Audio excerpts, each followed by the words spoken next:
오늘 저희들 읽은 말씀은 누가복음 9장입니다. 누가복음 9장 30절부터 33절입니다. 제가 읽겠습니다. 문득 두 사람이 예수와 함께 말하니 이는 모세와 엘리야라. 영광 중에 나타나서 장차 예수께서 예루살렘에서 별세하실 것을 말하세. 베드로와 및 함께하는 자들이 깊이 졸다가 온전히 깨어나 예수의 영광과 및 함께 선 두 사람을 보더니 두 사람이 떠날 때 베드로가 예수께 여짜오되 주여 우리가 여기 있는 것이 좋사오니 우리가 초막셋을 짓되 하나는 주를 위하여 하나는 모세를 위하여 하나는 엘리야를 위하여서 하사이다 하되 자기가 하는 말을 자기도 알지 못하더라. 아멘.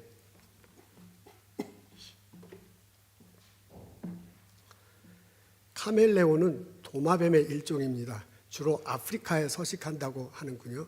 벌레를 먹고 삽니다. 카멜레온의 특징은 자기 몸의 색깔을 변화시킬 수 있습니다. 몸의 피부를 수축하거나 이렇게 이완함으로써요, 밖에서 오는 빛을 흡수하거나 혹은 반사한다고 합니다. 이런 과정 속에서 색깔의 변화를 일으킬 수 있어요. 환경에 적응하기 위해서 혹은 자기 감정에 따라서 혹은 같은 종류끼리 대화하기 위해서 이렇게 색깔의 변화를 준다고 합니다. 간혹 사람들은 카멜레온에 빗대어서 말해요. 저 사람은 카멜레온 같은 사람이야 라고 그렇게 말할 때 그때는 부정적인 의미가 참 많습니다. 이런 때는 이렇게 말하고 저런 때는 저렇게 말해요. 이 사람에게는 아부하고 저 사람은 군림하는 사람입니다. 그럴 때 저 사람은 카멜레온 같다고 얘기해요. 부정적인 뉘앙스가 깔려 있습니다. 근데 요즘은 이 긍정적인 의미에서 카멜레온을 사용하기도 하는가 봅니다. 사람이요, 생각이 유연합니다. 생각이 유연합니다.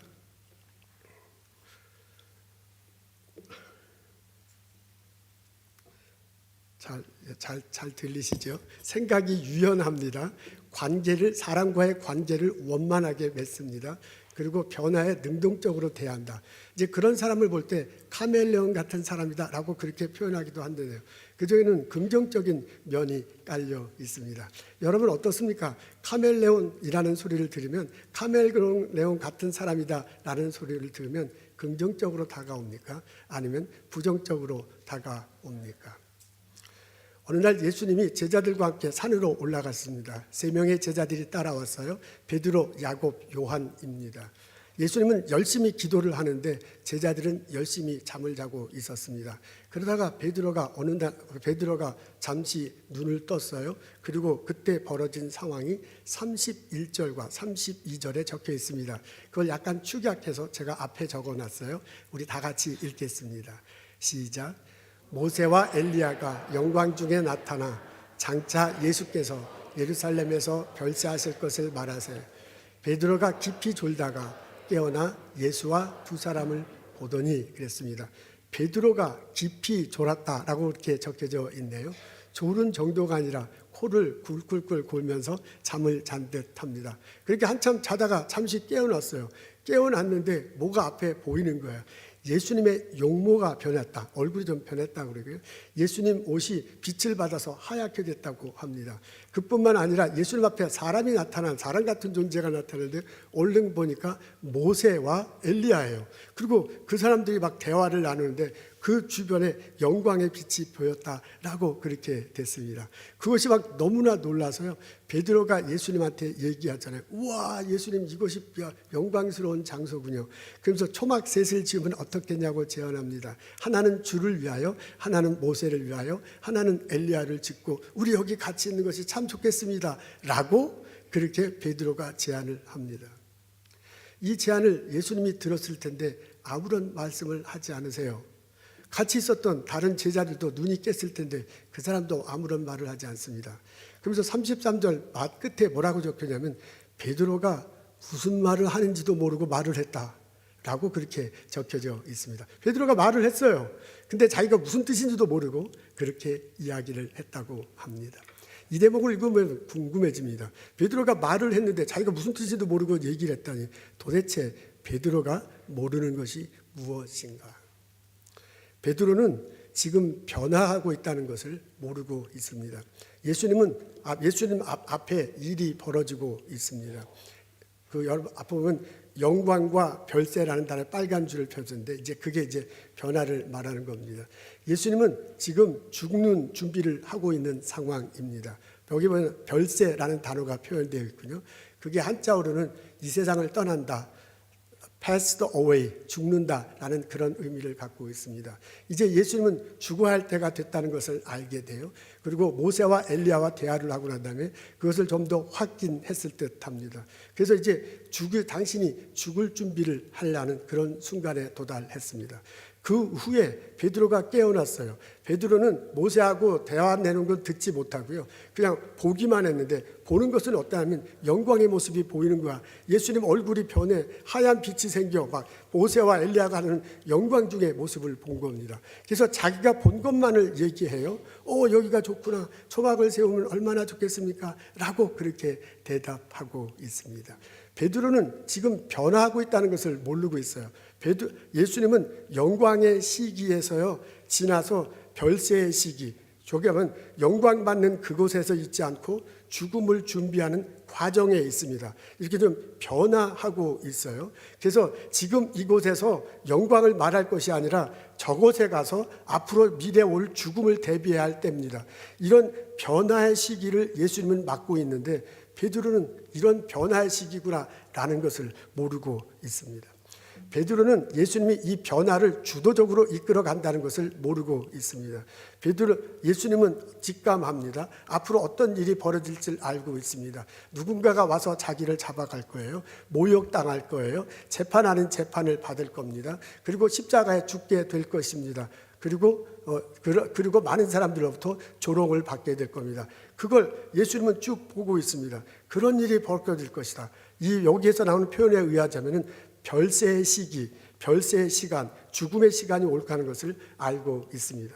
근데 그것으로 끝나는 것이 아니에요. 그 이후에는 영광의 시기가 올 겁니다. 하나님께서 예수님을 불러 일으켜 세웁니다. 그리고 다시 살아나게 하시고요. 40일 동안 제자들과 함께 하시고 하늘로 승천하게 하십니다. 하나님 올라와서 하나님 우편에 앉아 있어요. 우리 요한계시록이나 혹은 바울문서에 보면 하나님 우편에 앉아 계신 예수님을 영광 중에 있는 것으로 잘 묘사되고 있습니다.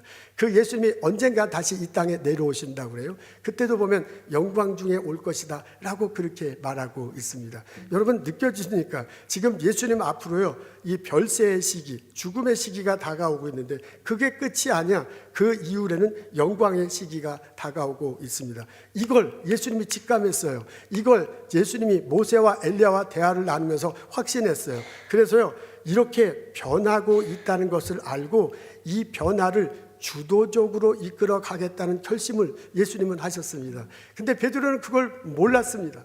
베드로는요 지금 변화의 시기가 있다는 것, 예수님이 그 변화를 주도적으로 이끌어 가려고 한다는 것을 몰랐습니다. 그러니까 엉뚱한 소리를 하는구나 하고 예수님께서 전혀 대답하지 않은 것입니다. 기도가 이 차이를 만들었습니다. 예수님은 열심히 기도했습니다. 근데 베드로는 열심히 잠을 자고 있습니다. 그것이 엄청난 차이를 일으킵니다. 깨어서 열심히 기도할 때 모세와 엘리야를 만나고요. 그들로부터 하나님의 뜻을 알게 돼요. 하나님의 큰 틀 안에서 어려운 시기가 오겠구나. 그 시기를 지나고 나서 기쁨의 시기가 오는구나. 예수님은 알게 됩니다. 이게 변화가 된다는 것을 알게 되고요. 그 변화가 된다는 것을 알고서 능동적으로 헤쳐나갈 능력 같은 것들을 예수님은 선물로 받습니다. 근데 기도하지 않은 베드로는 그런 것이 없습니다.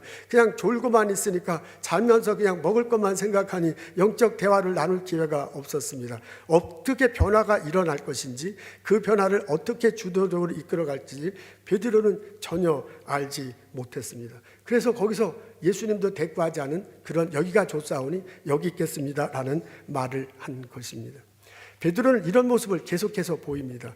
겟세마네 동산에서 예수님이 기도하실 때 베드로와 다른 두 제자는 졸고 있었습니다. 깊이 자고 있었습니다. 그게 너무 안 좋아서 예수님이 두 번째 와서 깨워서 좀 같이 기도하자고 그러잖아요. 그리고 세 번째 왔는데도 보니까 계속 자고 있는 거야.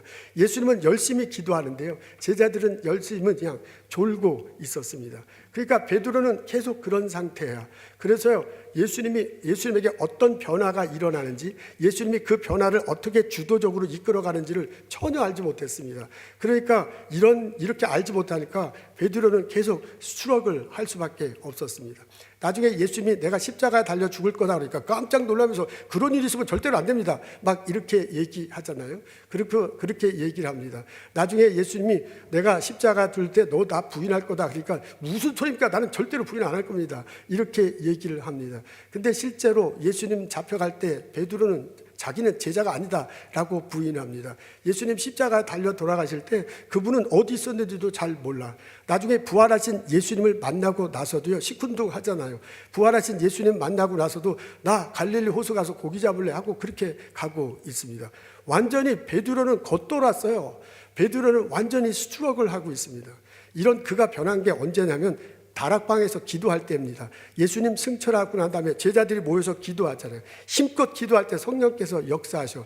그때 베드로의 눈이 떠는 거예요. 그때 베드로가 하나님의 큰 뜻이 있음을, 하나님의 그 큰 뜻 안에서 세상이 변화하고 있음을 그때서야 처음 알았습니다.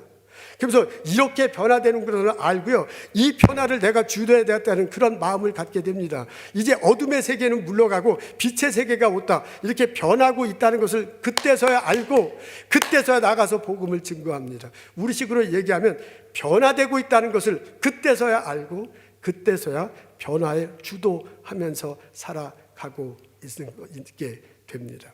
기도가 엄청난 차이를 만들었습니다. 기도하는 예수님은 하나님의 큰 뜻 안에서요, 세상이 변화한다는 것을 보고 알았습니다. 그리고 그 세상 변화에 주도적으로 나갈 그 결심을 하고 그 능력을 받습니다. 근데 기도하지 않은 베드로는요, 세상이 변하고 있다는 것을 알지 못했습니다. 그 흐름에 타지 못하고요, 수락을 하다가 나중에서 기도하고 성령에 덧입히고 난 다음에 그 변화를 알고 하나님의 능력이 입어서 변화를 주도하며 살아가게 된 것입니다. 나중에서 베드로는 처음에는 수두룩했지만 나중엔 주도적인 인물이 되잖아요. 복음을 증거하고 교회를 세우고 그리고 초대교회를 이끌어가는 지도자가 됐습니다. 기도가 사람을 바꾸어 놓습니다. 여러분, 오늘 본문을 이렇게 해석하고 바라본다면 우리들이 해야 할 일이 있습니다. 그게 뭐냐면 기도하는 것입니다. 잠자고 졸며 있는 게 아니라 깨어 하나님 앞에 기도할 수 있습니다. 우리가 기도할 때 형제를 보여주시고요, 그 변화를 알게 하십니다. 우리가 기도할 때 하나님께서는 변화가 어떻게 되는지를 보게 하시고 알게 하시고 듣게 하시고요, 그 변화를 주도적으로 이끌어갈 능력을 우리들에게 허락하십니다. 우리는 고백해 하나님이 이 세상을 만드셨다, 하나님이 이 세상을 창조하시고 주관하신다고 합니다. 그 하나님 손 안에 변화되는 이 세상을 우리도 하여금 보게 하고 그 변화를 주도하게 합니다. 우리는 고백합니다. 하나님께서 나를 이 땅에 보내주시고 나에 대한 삶의 계획이 있고 인도하심이 있다고 고백해. 우리가 기도할 때 앞으로 어떻게 펼쳐질 내 삶의 변화될 것인가를 하나님께서 알려주시고 그것을 주도하면서 이끌어가게 하실 것입니다. 그렇다면 우리가 신앙생활에 있어서 정말 중요한 것은, 아주 중요한 것은 기도하는 겁니다. 깨어서 기도하는 겁니다. 여러분, 기도하는 시간을 정해놓고 기도하면 얼마나 좋겠습니까? 하루 일과를 이제 아침에 일어나서 바로 교회 와서 새벽 기도에 오면 참 좋겠죠. 여러분, 새벽 6시에 오면 누군가는 이 교회 안에서 기도하고 있습니다. 그런 기도에 같이 참여하면 얼마나 좋겠습니까? 근데 우리가 거리가 멀고 그래서 이제 그렇게 하기는 어렵고 하면은 집에서 기도할 수 있어요. 일어나자마자 가장 먼저 어떤 장소를 정해놓고 기도를 하는 겁니다. 짧으면 짧게, 길게 하루를 위해서 기도하는 겁니다. 여러분, 일터에 가서 일을 시작하기 전에 하나님께 기도할 수 있습니다. 학생들 가르치기 전에 강의실에서 짧게 기도할 수 있습니다. 연구에 들어가기 전에 기도할 수 있습니다. 비즈니스를 열기 전에 그 땅에 그 비즈니스 장소에서 무릎 꿇고 앉아서 하나님께 기도할 수 있습니다. 하나님 보여주시옵소서, 하나님 들려주시옵소서, 세상이 돌아가는 것을 알게 해주시옵소서, 내가 어떤 것을 보아야 되는지, 내가 누구를 만나야 될지, 내가 어떻게 헤쳐나갈지 저에게 보여주시고 들려주시고 알려주십시오. 그리고 이것을 헤쳐나갈 능력을, 내가 주도적으로 이 변화를 이끌 능력을 저에게 허락해 주십시오 라고 기도할 수 있습니다. 하나님께서 응답하시리라고 믿습니다. 예수님이 피땀 흘려 기도할 때 하나님께서 그 변화를 보여주시고 그것을 주도적으로 이끌어갈 능력을 주신 하나님이 우리에게도 똑같은 은혜를 허락하여 주실 줄로 믿습니다.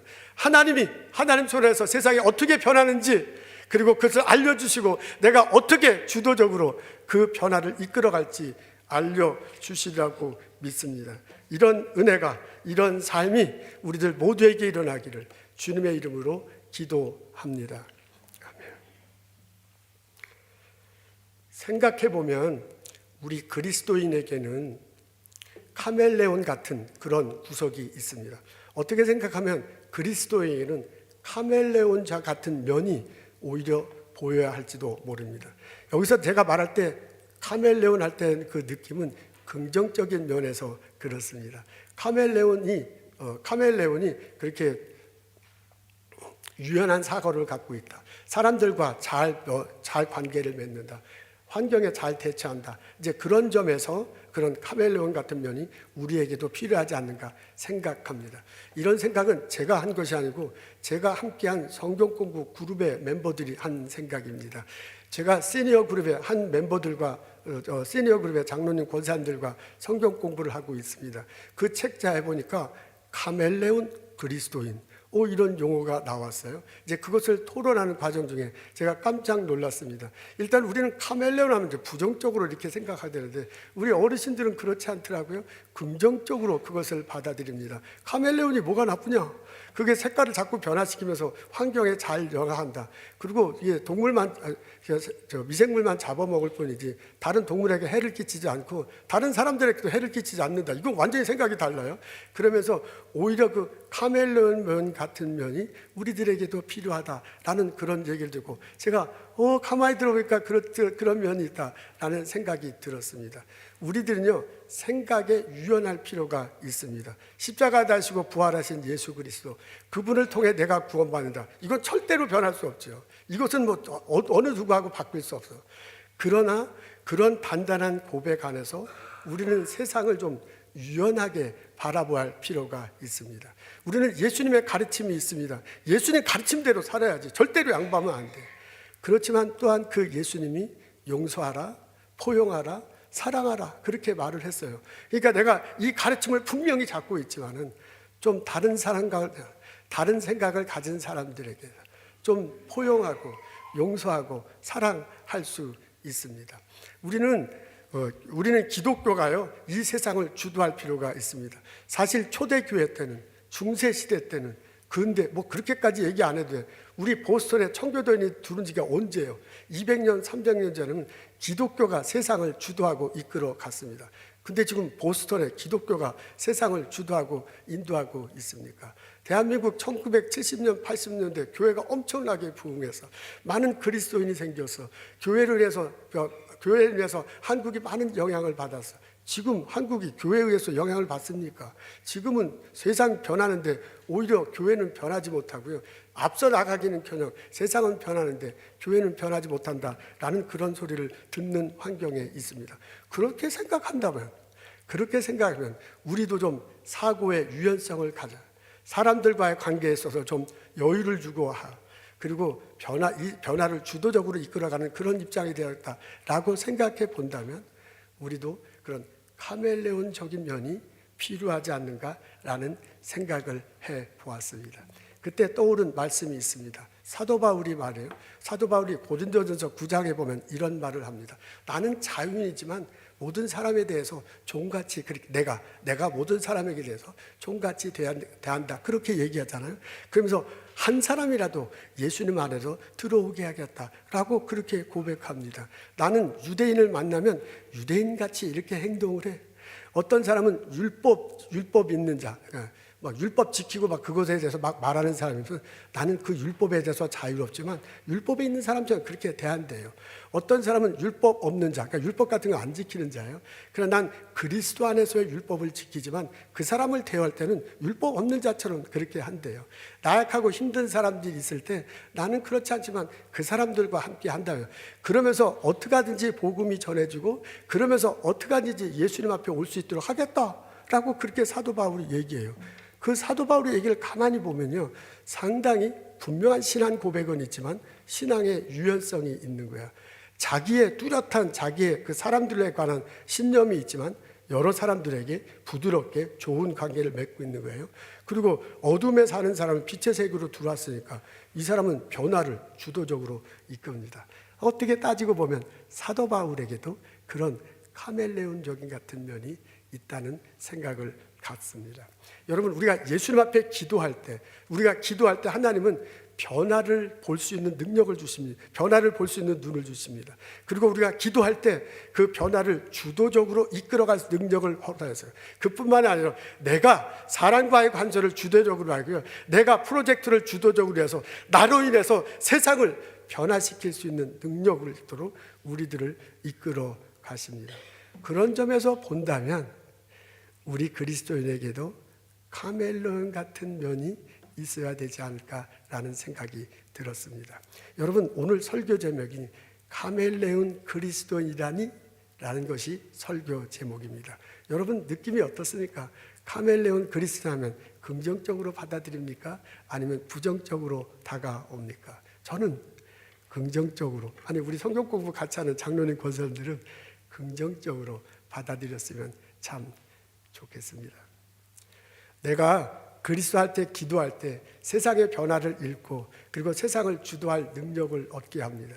그것이 내게 주어질 때 내 주변의 사람들에게 좋은 일들이 자꾸 이렇게 생각합니다. 내가 사고가 유연해지고 사람들과의 관계가 밀접해질 때 내 안에는 풍성한 열매를 맺히게 될 것입니다. 예를 들자면 이런 겁니다. 내가 두 사람과 대화를 할 때, 내가 두 사람이 모여서 협상할 때 내가 주도적으로 협상을 이끌어가서 좋은 결과를 낼 수 있습니다. 그렇지 않고 두 사람이 협상을 하다 막 싸워가지고 나쁜 결과가 나타날 수도 있습니다. 사실 두 사람이 어떻게 하냐에 따라서 이 세상이 변화가 일어나고 바뀌게 마련이잖아요. 그런 거하고 똑같아. 내가 누군가 대화를 할 때 주도적으로 잘 대화해서 좋은 변화를 이끌어나는 그런 일을 할 수 있습니다. 하나님께서 내게 능력 주셔서 그런 일들이 우리 삶 속에서 이루어진다고 저는 그렇게 고백합니다. 타냐 차틀랜드 존 바흐라는 심리학자가 있군요. 이분이 1999년도에 무의식적인 행동이 인간관계에 미치는 영향을 연구하고 논문으로 발표했습니다. 제가 이 논문을 직접 읽어본 건 아니지만 요약한 글을 읽어본 이렇거든요. 실험에 참석할 사람 20명을 모집합니다. 그리고 10명씩 따로 해놓습니다. 이 20명에게 12개의 사진을 보여줘요. 그리고 그 사진의 내용이 무엇인지, 그것이 어떤 기분이 드는지를 말하게 하는 겁니다. 조교는, 그 말 듣는 사람은 조교인데 조교는 한 사람이야. 먼저 조교 한 사람이 이쪽 10명의 그룹에 가서 말을 하게 하고 듣습니다. 근데 이때 조교가 어떻게 하냐면 한 사람 말을 할 때 그 사람이 말을 할 때 이렇게 머리를 긁으면 조교도 머리를 긁어요. 그 사람이 볼펜을 돌리면 조교도 볼펜을 돌려. 어떤 사람은 말을 할 때 이렇게 다리를 떤대요. 그러면 조교도 다리를 떠는 거야. 그렇게 하면서 10명과 대화를 했습니다. 또 다른 10명과 할 때는 뭐냐면 조교가 전혀 상대방의 행동을 하지 않는 거예요. 상대방이 얘기하는 것을 적기만 합니다. 그렇게 해서 10명의 실험을 끝냈습니다. 근데 이렇게 실험을 하고 난 다음에 놀라운 결과가 나타났대요. 이렇게 조교가요, 상대방이 말할 때 그 행동을 따라한 그룹에 있는 사람들은 이 조교에 대해서 친밀한 느낌이 가졌어요. 그리고 자기가 좀 잘했다라는 느낌이 들고 뭔가 좀 성취감을 이렇게 느꼈다고 합니다. 근데 또 다른 10명의 그룹은 그렇지 않아요. 전혀 상대방이 한 대로 따라하지 않고요, 그냥 얘기만 듣는 그 그룹에 있었던 사람은 그냥 끝났구나, 뭐 이거 별거 아니네 라는 그 정도의 느낌을 가졌다는 겁니다. 여러분, 심리학자는요, 이 조교의 역할에 굉장히 관심을 해요. 이 조교가요, 상대방이 한 행동 그대로 한 거야. 상대방 그대로, 그거를 이제 카멜레온 이펙트, 상대방이 말하고 행동 그대로 이렇게 함을 통해서 상대방에게 친밀함을 주고요, 상대방의 관계를 원활하게 만들고요, 이 원활한 관계 속에서 새로운 일들이, 창조적인 일들이 벌어질 수 있다. 지금 그런 주장입니다. 여러분, 이 실험을 덴마크에서는 이렇게 해봤다고 합니다. 식당에 가서 주문을 하는데 종업원은 한 사람이에요. 이제 실험 제 식당에 이제 사람들은 여러 명이 오죠. 근데 이 똑같은 종업원인데 어떤 사람들에게는 나에게 스파게티 주세요. 그러면 이 종업원이 스파게티 주문 받았습니다. 드리겠습니다. 라고 말을 하는 거야. 스파게티라는 말을 분명히 해요. 이렇게 여러 사람에게 하고요. 또 다른 사람에게는 뭐라고 하냐면 스파게티 주십시오 라고 말할 때 알았습니다 하고 가서 스파게티를 줬다고 합니다. 근데 나중에 이제 그 음식 오더한 사람들을 이렇게 조사해 보니까 놀랄 만한 일이 일어났습니다. 스파게티 주문 받았습니다 라고 말한 사람들 있죠. 그런 자기가 주문할 때 그렇게 말을 들은 사람들, 그 사람들이 훨씬 더 레스토랑이 좀 편안하다, 내가 좀 대접받는 것 같다, 음식이 맛있다라는 기분이 들었대요. 그런데 여기서 알겠습니다 라고 말한 사람은 내가 음식이 편안하다, 대접받았다라는 기분이 훨씬 더 덜 듣게 되는 겁니다. 근데 더 놀라운 것은 팁에 의해서 차이가 져요. 이게 스파게티 받았습니다 말을 들었던 그룹이요, 안 들었던 것보다 팁이 70%가 더 많대요. 이거 참 놀랄 만한 일이지 않습니까? 여러분, 그 종업원의 역할이 그 말을 한 것을 그대로 말하는 게, 그게 바로 이제 카멜레온이다. 그래서 심리학자는 이렇게 카멜레온 이펙트다라고 그렇게 말을 합니다. 여러분, 이게 연결이 되는지 모르겠어요. 제가 말 필요가 없어서 연결이 되는지 모르지만 이게요, 세상을 변화시키는데 제일 먼저 시작하니까 사람과 사람이잖아요. 사람이 잘 만나야 그 사람이 마음이 맞아요. 내 팀에 능력 있는 사람이 와야, 내가 지시하는 대로 다 하는 사람이 있으면 놀라운 결과가 있습니다. 근데 아무리 얘기해도 잘 못 알아듣고 내 팀에 능력 없는 사람들만 온다면 아무리 해도 결과는 잘 나올 수가 없습니다. 내가 누구를 만나느냐가 굉장히 중요해요. 그렇게 만나는데 내가 주도적인 역할을 하는 거예요. 내가 친밀하게 대하는 거예요. 내가 유연성을 하면서 해서 그 사람이 나에게 친밀하게 하게 하고, 우리 둘이 만나서 놀라운 변화를 일으킬 수 있다. 우리 둘이 만나서 대화하는 것을, 보지 못하는 것을 보게 되고요, 세상이 변화되는 것을 깨닫고요, 우리들이 하는 능력을 내 팀이 하는 중에서 변화를, 세상을 주도하는 일이 벌어질 수 있다, 그 말입니다. 그게 이제 심리학자들이 말하는 건데, 제가 그것을 오늘 성경 공부가 연결시킨 거예요. 하나님께서 변화를 잡고서 보게 한다, 하나님께서 주도적으로 연락한다, 이게 바로 심리학자들이 말하는 것과 같이 돌아가는 거다, 그 말입니다. 이해했으면 좋겠는데 하여간 다 이해했으리라고 믿습니다. 하나님께서 우리에게 능력을 주셔서 이런 놀라운 일들이 벌어진다고 저는 고백을 합니다. 여러분, 하나님께서 주시는 능력에 나의 일터에서, 나의 연구소에서 그런 일들이 반드시 이루어질 거라고 저는 생각합니다. 오늘 예수님은 기도하는 장면에서 이런 원리를 지금 끄집어냈거든요. 우리가 하나님께서 세상을 변화를 보게 한다, 내가 그 변화를 주도하게 한다는 건데, 이게 신앙적인 영역에서만 그렇게 될 거라고 저는 생각하지 않습니다. 그런 원리가 나의 가정과 나의 일터 속에서 그대로 벌어진다고 저는 그렇게 믿습니다. 하나님께서 우리 일터에서 그렇게 일이 벌어지게 할 것입니다. 여러분, 세상은 빠르게 변하고 있습니다. 과학기술의 엄청난 발전이 이 변화를 이끌어가고 있습니다. 지금 사람들은 4차 혁명 시대다 얘기하고 데이터 시대라고 말하고 있습니다. 우리들 일상생활에 하는 모든 것들이 다 데이터화되고 있습니다. 내가 먹고 가고 하는 것 셀폰에 다 적혀져 있잖아요. 그리고 클라우드에 다 저장되어 있어요. 모든 것들이 다 데이터가 있습니다. 완전히 막 엄청난 데이터야. 그래서 빅데이터다라고 그렇게 말합니다. 수많은 데이터가 있는데요, 그 수많은 데이터를 어떻게 정렬하느냐, 그것을 어떻게 정돈하느냐, 그것을 어떻게 연결하느냐에 따라서 결과물은 엄청나게 다릅니다. 그러니까 데이터를 취급하고 새로운 것들을 가공해야 돼. 남들이 보지 못한 것을 보고해야 하고, 남들 알지 못하는 것을 연결해야 되는 그런 시대가 됐습니다. 그걸 도와주는 게 AI래요. 그래서 AI가 이것을 연결시키고 가공하고 무엇을 만든다는. 근데 그 AI도 사용하는 내가 무슨 명령을 하느냐에 따라서 과정과 결과가 그렇게 다르다면서요. 그렇다면 결국 내가 알아야 돼. 내가 AI를 사용하더라도 내가 제대로 돼 있어야 이 AI를 제작하고 그 데이터를 추구해서 엄청난 일을 만들어낼 것입니다. 여러분, 여기에 하나님의 능력이 임할 거라고 저는 믿습니다. 이곳에서 하나님이 역할을 하시게 될 거라. 내가 기도하고 나갈 때, 내가 일할 때, 내가 연구할 때, 나의 비즈니스 속에서 한계는 있어요. 수많은 것을 알고 있었는데 그걸 어떻게 연결해야 될지, 어떻게 추진해야 될지 모를 그럴 때가 있습니다. 그때 우리가 하나님께 기도할 수 있습니다. 하나님 보여주십시오. 하나님 알게 해주십시오. 하나님 연결시키게 하십시오. 하나님께서 나에게 세상을 보게 하시고요, 하나님께서 세상을 주도적으로 이끌어가게 하실 줄로 저는 믿습니다. 내가 그동안 보지 못했던 것을 보게, 남들 보지 못한 것을 보게 하실 것입니다. 내가 그동안 연결하지 못한 것을 연결하게 해서 남들 연결하지 못한 것을 연결하게 할 것입니다. 내가 그동안 여기서 읽지 못한 것을 읽게 하실 거예요. 그 데이터 속에서요, 남들이 하지 못한 것을 읽게 할 것입니다. 그래서 무언가 새로운 것을 만들어내. 그걸 사람들은 역발상이라고 얘기해. 사람들은 창조력이라고 그래. 그것을 거꾸로 본다고 그래. 어떤 일이 벌어지든 간에 하나님께서 나에게 그런 일들이 벌어지도록 일어나게 하시리라고 믿습니다. 예수님이 말씀하셨어요. 너희가 내 안에 있으면 많은 열매를 맺을 거다.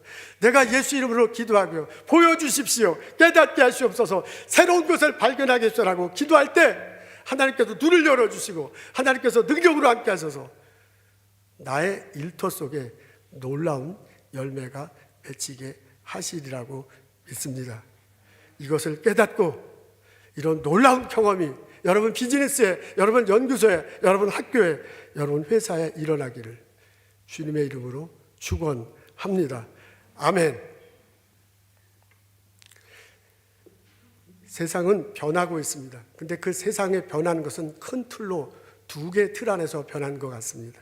오늘 성경 본문에 보면 영광의 시대가 있다고 그러고 별세의 시대가 있다고 그래요. 그러니까 죽음의 때가 있지만은 영광의 때가 있는 거죠. 어렵고 힘든 때가 있지만 좋은 때가 있는 거죠. 지금 역경 속에 있지만은 순경, 좋은 환경 속에 올라갈 수 있는 거죠. 이런 걸 이제 음양, 이제 동양 철학에서는 음양이라고 그러네요. 오늘 성경 예수님 말씀하신 거 보면 내려가고 올라가고 내려가고 올라가고 그렇게 인생이 변화될 거라 그렇게 말씀하십니다. 근데 이렇게 변화되는 것에 끝이 있습니다. 그 끝이 어떠냐면 하나님 나라야. 하나님 나라에서 우리 인생은 다 끝날 것입니다. 예수님이 가 계시는 곳, 그 예수님 언젠가 다시 재림한다고 우리 고백해. 그분 앞에 심판받고 우리는 천국에서 영원히 산다고 고백해. 그 천국은 영광의 시기입니다. 하나님이 많은 성도들로부터 영광의 찬양을 들 때 그 영광의 모습으로 묘사되어 있어요. 그렇다면 우리가 오르락내리락 오르락내리락한 삶을 사지만 그 끝은 영광의 삶이 끝이 될 거예요. 그래서 그 끝으로부터 다시 이쪽으로 역추적해 볼 수 있어요. 우리의 끝은 영광의 시기야. 그 끝에서 반대로 내리락하기도 오르락 내려가고 오르락 내고 내려가고 오늘날에 내가 있을 겁니다. 내가 그렇게 내 인생을 바라본다면 지금 내가 별세의 시기에 있다. 죽을 것 같아. 더 이상 못할 것 같아. 이게 나의 한계야. 포기하고 싶어. 그런 시기를 지날 수 있더라도 우리는 좌절하지 않을 수 있어. 우리는 소망을 가질 수 있어. 왜냐하면 우리는 언젠가 올라가는 그런 시기가 있을 거고요. 이렇게 오르락 내리락 하다 우리의 끝은 영광의 시기 때문에 그렇습니다. 그때 우리가 좌절하지 않고 소망을 가질 수 있는 것은 하나님께 기도하면 하나님께서 이 변화의 시기를 보게 할 것이다. 하나님께서 이 변화를 주도적으로 이끌어가게 할 것이다. 라고 믿고 우리가 살아갈 수 있기 때문에 그렇습니다. 기도하십시오. 하나님께서 내게요 변화를 보게 하실 것입니다.